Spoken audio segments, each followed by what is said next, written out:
এই ঘটনাটা অনেক দিন ধরে ঘটছে আমাদের পাবনার অনেক মেয়ের সাথে, ছেলের সাথে। তারা কি করে, একটা ভালো ছবিটাকে এডিট করে অশ্লীল বানিয়ে সেটাকে পেজে পোস্ট করে, আর ক্যাপশনও খুব খারাপ দেয়। দিয়ে এরকম করার ফলে আমাদের মেয়েদের অনেক অশান্তি হয়, অনেক প্রবলেম হয়। ফ্যামিলিগত দিক দিয়ে, ফ্রেন্ডসদের গত দিক দিয়ে সবাই অনেক ধরনের কথা বলে, খারাপ কথা বলে। তারা আসল কথাটা না জেনে যেটা পোস্ট হয় সেটার ভিত্তিতে তারা কথা বলে।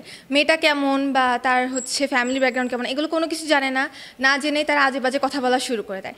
আমাকে নিয়েও এরকম পোস্ট করেছিল, আমি ইউটিউব করি, সেখান থেকে আমার ভিডিও ক্লিপগুলো নিয়ে সেটাকে আজে বাজেভাবে অশ্লীলভাবে এডিট করে সেটাকে পোস্ট করেছিল। আমি যখন তাদের পেজে নক দিই যে এটা কেন করেছেন, এটা ডিলিট করেন, তখন তারা আমাকে অনেকভাবে থ্রেট দেয়, অনেক বাজে কথা বলে, আর টাকাও চায়। তো টাকা দেওয়ার পর তারা এই পোস্টটা ডিলিট করে, আবার কিছুদিন পর আবারও নতুন করে পোস্ট করে। মানে এটা তারা বিজনেস শুরু করেছিল। কয়েকদিন আগে আমার কাছে আমার একটা ছবি বের করেছিল এডিট করে, সেটাকে আমি বলি যে ভাইয়া এটা ডিলিট করেন, তখন তারা আমার কাছে টাকা চায় এবং সেটা আমি বিকাশ নাম্বারে দিই। আর দেওয়ার পর আমি যে ডিবি পুলিশদের সাথে কন্ট্যাক্ট করে তাদেরকে আজকে তারা ধরতে সক্ষম হয়েছে। আমি তাদের অনেক কঠোর শাস্তি চাচ্ছি। তারা সব মেয়েদেরকে, সব ছেলেদেরকে অনেক অশান্তিতে রেখেছিল, পুরো পাবনা একটা আতঙ্কের মধ্যে ছিল। কেউ ছবিও পোস্ট করতে পারতো না, সবাই ডিলিট করে দিত অ্যাকাউন্ট, কোনো ভালো ছবি নিয়ে এইভাবে এডিট করতো, যার জন্য অনেকে সুসাইডাল অ্যাটেম্প করার চেষ্টা করেছিল। যার জন্য আমি আপনাদের কাছে এটার বিচার চাই। স্কুল কলেজ পড়ুয়া মেয়েদের আইডি থেকে ছবি সংগ্রহ করে সেগুলো অশ্লীলভাবে এডিট করে ফেসবুক পেজ ও গ্রুপে ছড়িয়ে দেওয়ার ভয় দেখিয়ে মোটা অঙ্কের টাকা সহ নানাভাবে ব্ল্যাকমেইলিং করে আসছিল একটি চক্র। এমন একটি চক্রের 4 সদস্যকে গ্রেপ্তার করেছে পাবনা জেলা গোয়েন্দা পুলিশ। পাবনাতে কয়েকটা পেজ বের হয়েছে, পেজে হচ্ছিল সবারই খারাপ ছবি, তরুণীর ছবি, কিশোরীর ছবিগুলা বিভিন্ন রকমের এডিট করে পোস্ট দেয়, আর বিভিন্ন রকমের অশ্লীল কথা সেখানে লেখে। তো যাদের দিয়ে যাদেরকে পোস্ট দেয় তারা তো সমাজে চলতে ফিরতে পারে না, তাদের আত্মীয়স্বজনের কাছে হীন প্রতিপন্ন হয়। তারপর বাবা মা তাদের উপরে বলে যে এগুলো কি, ওরা এত বোঝায় যে আম্মু এগুলো আমরা করিনি, ছেলে হোক মেয়ে হোক সবাই বলে যে এগুলো আমরা করিনি, কিন্তু কেউ বিশ্বাস করে না। তারা বিভিন্ন কোচিং প্রাইভেটেও যেতে পারে না। তারপর কোচিং প্রাইভেটে গেলে ছেলেমেয়েরা হাসাহাসি করে, তখন বাসায় এসে খুব কান্নাকাটি করে, বলে যে এই জীবন রাখবো না, আত্মহত্যা করব, আত্মহত্যার পথ বেছে নেয়। তারপর হেনস্থ করার পর আবার বলে কি আমাকে যদি টাকা দেওয়া হয় আমি এই পেজ তোমার এই ছবিটা পোস্ট আর করবো না।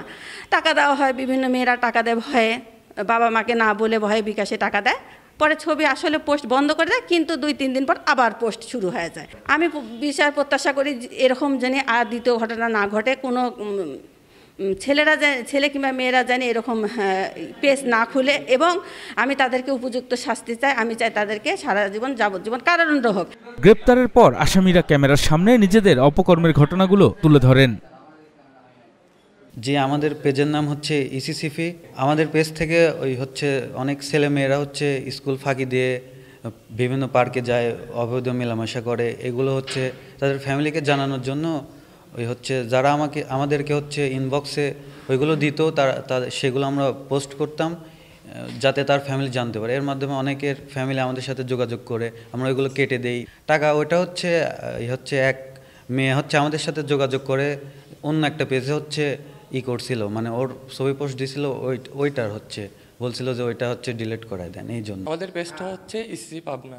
তো আমি আর আমার এক ফ্রেন্ড মিলে এই পেজটা খুলছিলাম। পেজটা খোলার মূল উদ্দেশ্য হলো যেন ছোট ছেলে মেয়ে স্কুল কলেজ ফাঁকি দিয়ে বাইরে আড্ডা দিয়ে বেড়ায় বা অবৈধ মেলামেশা করে, এগুলো যেন তার পরিবার জানতে পারে। এটা খোলার পরে যখন আমরা পোস্ট করা শুরু করি, আস্তে আস্তে তারপরে তাদের ফ্যামিলি যখন জানতে পারে, তার ফ্যামিলি থেকে তার বাবা মা বা ভাই বোন কথা বলে আমাদের সাথে, তো তারপরে আমরা তাদের পোস্টগুলো ডিলিট করে দিই।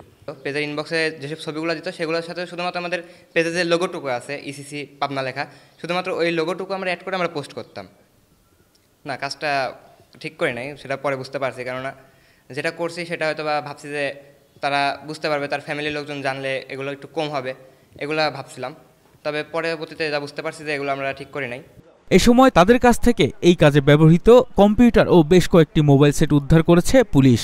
পাবনা পুলিশ সুপার কার্যালয়ের অডিটোরিয়ামে এক সংবাদ সম্মেলনে এসব তথ্য জানান পাবনা পুলিশ সুপার আকবর আলী মুন্সি।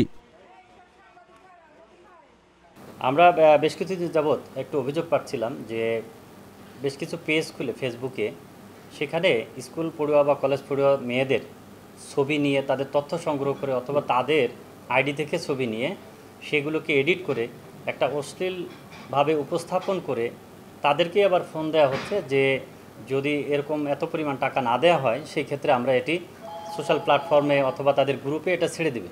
এরকমভাবে তাদের কাছ থেকে টাকা চাওয়া হচ্ছিল এবং বেশ কিছু জায়গায় এরকম অভিযোগ আমরা পাই। কয়েকটা জায়গায় টাকা লেনদেনও হয়েছে ইতিমধ্যে, অর্থাৎ টাকা দিয়েছে বাধ্য হয়ে। তো যখন আমরা দেখলাম যে মেয়েরা যখন আসলো এবং তারা বেশ বিমর্ষ, তাদের এই ছবিগুলো যদি তাদের নিকটজন পরিচিতজন কারোর স্বামী কারোর বাবা এখানে যদি যায় তাহলে তারা আত্মহত্যা করবে, এরকমও অনেকে আমাদের কাছে বলেছে, যার আমাদের কোনো হাতে উপায় নেই। তো তার প্রেক্ষিতে আমরা আসলে আমাদের তখন এডিশনাল এসপি অ্যাডমিন এবং তার নেতৃত্বে যে ডিবি টিম থানাসহ সকলে তখন এই বিষয় নিয়ে কাজ শুরু করে। সদর থানা এবং ডিবি টিম সম্মিলিতভাবে এডিশনাল এসপি অ্যাডমিনের নেতৃত্বে এই কাজ করার মাধ্যমে আমরা 4-5টি গ্রুপ পাই, ফেসবুক পেজ পাই যারা এই কাজগুলোর সাথে মূলত সম্পৃক্ত। তার মধ্যে exposure and confession centre Pabna, the boss, the roast house, Satyakathan Islam এবং পাবনার অজানা তথ্য, এই গ্রুপগুলোকে আমরা অ্যাক্টিভ দেখি যে তারা এই ধরনের কাজের সাথে সম্পৃক্ত। সেখান থেকে আমরা প্রযুক্তির সহযোগিতা নেই এবং অনেক বেশ প্রায় 5-7 দিন যাবৎ এটি নিয়ে কাজ করা হয়। আসলে কাজ করে আমরা 3টি গ্রুপকে শনাক্ত করতে সক্ষম হই এবং তাদের যারা অ্যাডমিনের দায়িত্ব ছিল এবং টাকা ট্রানজ্যাকশনের সাথে জড়িত ছিল তাদের মধ্যে এরকম 4 জনকে আমরা ধরতে পারি। যাদেরকে গ্রেপ্তার করা গেছে তারা হলো exposure and convention centre Pabna, এটার অ্যাডমিন ইশতিয়াক আহমেদ রঙ্গন, মোহাম্মদ ইমান আহমেদ এবং মোহাম্মদ শাহরিয়ার কবির আকাশ, এবং সত্যকথা ইসলাম এবং দ্য বস পেজের অ্যাডমিন মোহাম্মদ হাসিবুল হাসান তন্ময়। এই 4 জনকে আমরা ধরতে পারি। সংবাদ সম্মেলনে অতিরিক্ত police super Masud Alam, Ziaur Rahman, DM Hasibul Benazir, সহকারী পুলিশ সুপার আরজুমা আক্তার, পাবনা সদর থানার ভারপ্রাপ্ত কর্মকর্তা রওশন আলী ও পাবনা জেলা গোয়েন্দা পুলিশের ভারপ্রাপ্ত কর্মকর্তা ইমরান হোসেন তুহিন সহ পাবনার গণমাধ্যম কর্মীরা উপস্থিত ছিলেন।